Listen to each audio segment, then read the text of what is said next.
بسم اللہ الرحمن الرحیم انشا سٹوریز میں خوش آمدید۔ آج کی ہماری یہ ویڈیو ایک دلچسپ معلوماتی ویڈیو ہے۔ امید کرتے ہیں ہماری یہ ویڈیو آپ کو پسند آئے گی۔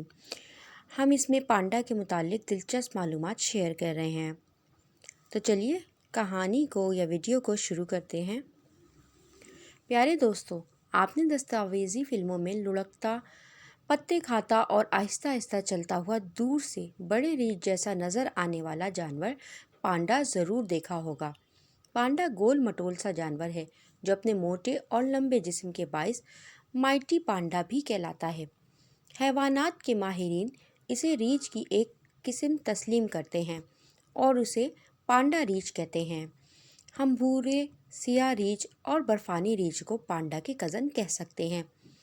پانڈا کہاں پایا جاتا ہے؟ پانڈا چین کے مرکزی صوبوں میں موجود بانس کے جنگلات میں پایا جاتا ہے۔ یہ وہاں بانس کے درختوں کے جھنڈ میں گیلی مٹی کھود کر گڑھا بناتا ہے اور اس میں چھپا رہتا ہے۔ ریچھ کی طرح پانڈا اپنی پچھلی ٹانگوں پر کھڑا ہو سکتا ہے اور پانی میں تیر بھی سکتا ہے، لیکن یہ پانی سے دور رہتا ہے اور چڑھائی پر آسانی سے چڑھ جاتا ہے۔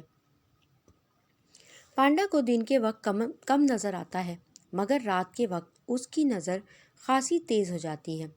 اس کی سونگھنے کی حس بہت تیز ہے، جس سے یہ خوراک اور اپنے ساتھیوں کو تلاش کرتا ہے۔ افزائش نسل: پانڈا کی مادہ بہار کے موسم میں 1 یا 2 بچے دیتی ہے۔ پیدائش کے وقت یہ بچے ایک بڑے چوہے جتنے ہوتے ہیں۔ ماں بچوں کو تقریباً 1 سال تک دودھ پلاتی ہے اور 1.5 سال تک اپنے پاس رکھتی ہے۔ پانڈا کی اقسام فن ڈنگ پانڈا پانڈا کی 2 اقساموں میں سے ایک ہے۔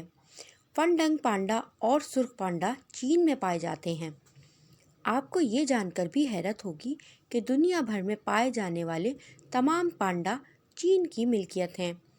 چین سے باہر تمام پانڈا چین نے لیز پر حاصل کر رکھے ہیں۔ پوری دنیا میں ان کی کل تعداد 300 کے لگ بھگ ہے۔ سرخ پانڈے کو چھوٹا پانڈا اور سرخ بلی نما ریچھ بھی کہا جاتا ہے۔ یہ جنوب مغربی چین اور مشرقی ہمالیہ کے پہاڑوں میں پایا جاتا ہے۔ یہ پانڈا قد میں پالتو بلی سے تھوڑا بڑا ہوتا ہے۔ یہ بانس کے علاوہ کیڑے، انڈے اور پرندے بھی کھا لیتا ہے۔ ان کی تعداد بہت کم ہے اور عمر زیادہ سے زیادہ 22 سال تک ہوتی ہے۔ سرخ پانڈا بہت خوسیلا ہوتا ہے اور تنگ کرنے پر فوراً حملہ کر دیتا ہے۔ پانڈا دن میں 14 گھنٹے سویا رہتا ہے اور باقی وقت کھانے پینے اور سستی سے ایک جگہ بیٹھ کر گزارنے میں گزار دیتا ہے۔ ایک دن میں پانڈا 15 کلو گرام تک خوراک کھا جاتا ہے۔ اسی لیے پانڈا کو چڑیا گھر میں رکھنا خاصا مہنگا ہے، کیونکہ اس کے کھانے کے تازہ بانس کے درخت مہیا کرنا بہت مہنگا پڑتا ہے۔ پانڈا کو 19ویں صدی تک صرف چین میں جانا جاتا تھا۔ 1869 میں ایک عیسائی مبلغ کو ایک مقامی چینی نے پانڈا کی کھال تحفے کے طور پر دی۔ اس طرح پہلی بار یورپ کو اس جانور کا علم ہوا۔ 1916 میں ایک جرمن ماہر حیوانات ہیو گووی گولڈ نے پانڈا کا باقاعدہ ذکر کیا اور اس جانور پر تحقیق کی۔ پانڈا بھی ان جانوروں میں شامل ہے جو ختم ہونے کے خطرے سے دوچار ہیں۔ چین میں اس جانور کی آزادی کے لیے کئی تحقیقاتی مراکز قائم کیے گئے ہیں اور چین حکومت نے اس کے شکار پر پابندی لگا دی ہے۔ 2008 کے اولمپکس چین کے شہر بیجنگ میں منعقد ہوئے تھے، ان میں نمایاں نشان پانڈا تھا۔